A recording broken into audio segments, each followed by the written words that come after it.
Morning friends, मैं R Yadav Insure civil services में आपका बहुत बहुत स्वागत करता हूं। मित्रों, मैंने बर्तनी और वाक्य शुद्ध शुरू किया था, तो जिसमें मैंने बहुत सारे वीडियोज बर्तनी के दिया हूं, लेकिन अभी बर्तनी समापन पर नहीं है, अभी 2-3 वीडियो होना चाहिए। और तो अभी देख लीजिए कि हेतु और कारण ये बराबर शब्द पूछे जाते हैं कि हेतु का क्या मतलब होता है और कारण का क्या मतलब होता है। हालांकि शब्द से ही आपको मालूम होगा कि दोनों का एक ही अर्थ होता है, लेकिन ये प्रयोग की दृष्टिकोण से अलग जगह प्रयोग किए जाते हैं। जैसे मैंने यहाँ लिखा है कि हेतु विशेष कारण के लिए, हेतु जो शब्द होगा वो विशेष कारण के लिए प्रयोग किया जाएगा, और जो कारण शब्द है ये सामान्य कारण के लिए प्रयोग किया जाएगा। तो जैसे आप वाक्य देखते हैं तो लिखा रहता है कि जैसे भारत चीन युद्ध किस हेतु हुआ, ठीक है। तो आप अगर यहाँ कारण लिख देंगे तो वाक्य गलत हो जाएगा, क्योंकि भारत चीन मुद्दा कोई छोटा मुद्दा नहीं है, या भारत अमेरिका मुद्दा बहुत बड़ा मुद्दा है ना। तो इसलिए वहाँ पर क्या प्रयोग किया जाएगा, हेतु शब्द का प्रयोग किया जाएगा। और जब हम सामान्य बात करेंगे, कोई सामान्य बात हो, जैसे हमने लिखा है यहाँ पर छोटे बच्चे आपस में झगड़ा किस कारण करते हैं, अगर आपने वहाँ पर हेतु लिख दिया तो वाक्य गलत हो जाएगा। यहाँ पर आपको कारण लिखना है, ठीक है। तो सामान्य कारण के लिए कारण शब्द और विशेष कारण के लिए हेतु शब्द का प्रयोग किया जाता है। ये सवाल बराबर पूछे गए हैं, तो थोड़ा सा ध्यान रखेंगे आप। इसके बाद में देखिए, ये बहुत सवाल पूछा जाता है कि आयु का कहाँ प्रयोग किया जाता है और अवस्था का प्रयोग कहाँ किया जाता है। तो आयु का प्रयोग किया जाता है जैसे संपूर्ण जीवन के लिए, ठीक है। आपको समझे रहना है कैसे, कि जैसे आपसे जब प्रश्न किया जाएगा तो कहेगा कि जैसे सवाल पूछा गया, मिल्खा सिंह की मृत्यु 51 वर्ष की आयु में हुई। अब ये वाक्य सही है, क्योंकि मैंने बताया है कि आयु का प्रयोग कहाँ किया जाएगा, संपूर्ण जीवन के लिए, ठीक। जैसे आप कहते हैं कि मेरी माता जी का देहांत 70 वर्ष की आयु में हुआ। अगर आपने वहाँ पर अवस्था बोल दिया तो वाक्य गलत हो जाएगा, ठीक। ध्यान में रखना है आपको कि संपूर्ण आयु के लिए, संपूर्ण इसके उम्र के लिए आप प्रयोग करेंगे किसका, आयु का। और जब आपसे पूछेगा कि आपकी इस समय कितनी एज है, उम्र है, तो आप क्या बताएंगे, वहाँ पर अवस्था शब्द का प्रयोग किया जाएगा। जैसे लिखा गया है आपकी वर्तमान अवस्था 30 वर्ष है, यानी कि जो अवस्था है वो परिवर्तनशील है। आप ऐसे समझ सकते हैं कि जैसे मान लीजिए कि इस साल आप 30 साल के हैं, तो अगली साल 31 के हो जाएंगे, फिर अगली साल 32 के हो जाएंगे। तो यानी कि जो अवस्था शब्द है ये परिवर्तनशील है, आयु शब्द परिवर्तनशील नहीं है। तो ये आप समझ गए होंगे। अब देखिए दूसरा, प्रदान और अर्पित दो शब्द पूछा जाता है।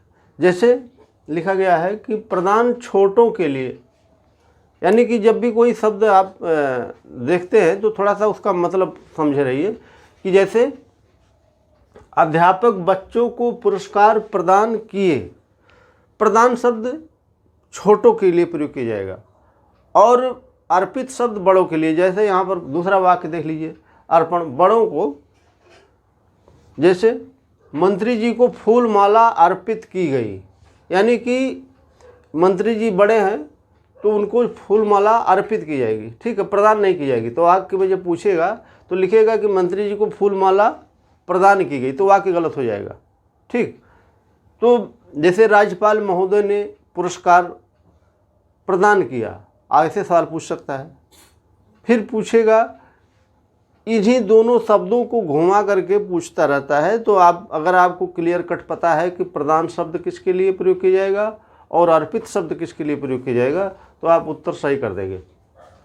और देखिए, ये शब्द ऐसे पूछा करता है कि जैसे कहेगा कि यह काम आप पर निर्भर करता है, वाक्य में रहेगा, ऐसे लिखेगा कि यह काम आप पर निर्भर करता है, ऐसे लिखा रहेगा, तो आपको लगेगा कि ये वाक्य सही है।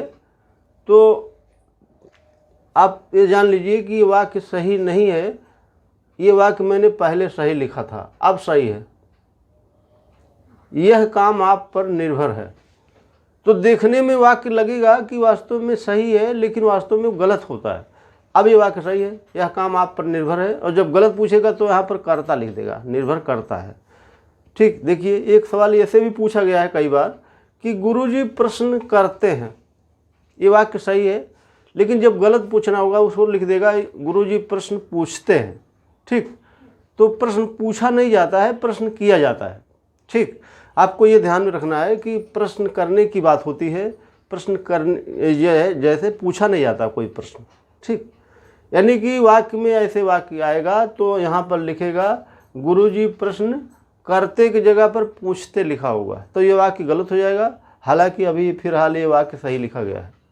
ठीक, और ये वाक्य बराबर पूछा गया है, आपका पत्र मिला धन्यवाद। ये वाक्य मैंने बिल्कुल सही लिखा है, लेकिन जब वो गलत करना होगा तो लिखेगा कि आप का धन्यवाद पत्र मिला।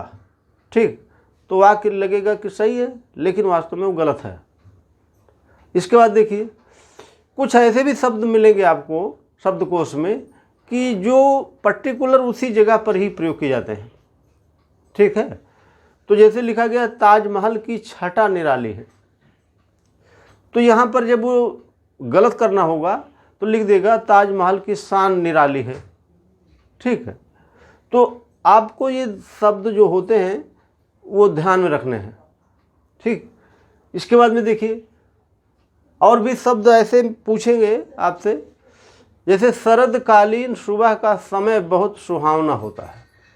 इसका मतलब हो गया कि आप देख रहे होंगे वाक्य में कि समय का प्रयोग 2 बार हो गया है। ऑलरेडी सुबह शरदकालीन सुबह एक समय है, तो फिर यहाँ पर समय लिखने की कोई आवश्यकता नहीं है। यानी कि अब ये वाक्य गलत है तो सही क्या होगा, शरदकालीन सुबह बहुत सुहावना होता है। इसको लिखने की ज़रूरत नहीं थी, अब वाक्य सही है। ठीक, तो ऐसे वाक्यों में थोड़ा सा आपको ध्यान में रखना है। आपसे मैंने बताया है कि बहुत ज़्यादा किताब के पीछे नहीं दौड़ेंगे। अगर आपको बहुत पढ़ने का किताब यानी कि इच्छुक हैं तो आप आपको मैंने बताया है कि आप राघव प्रकाश की किताब ले लीजिए या वासुदेव नंदन की किताब ले लीजिए, उसी से पढ़ लीजिए। बाकी इतना मैटर मैं दे ही रहा हूँ कि आपको बहुत ज़्यादा इधर उधर भटकने की ज़रूरत नहीं है। और ये बर्तनी एवं वाक्य शुद्ध का टॉपिक आज समाप्त होता है, और फिर मैं कल विलोम का टॉपिक दूंगा। तब तक के लिए मित्रों बहुत बहुत धन्यवाद आपको।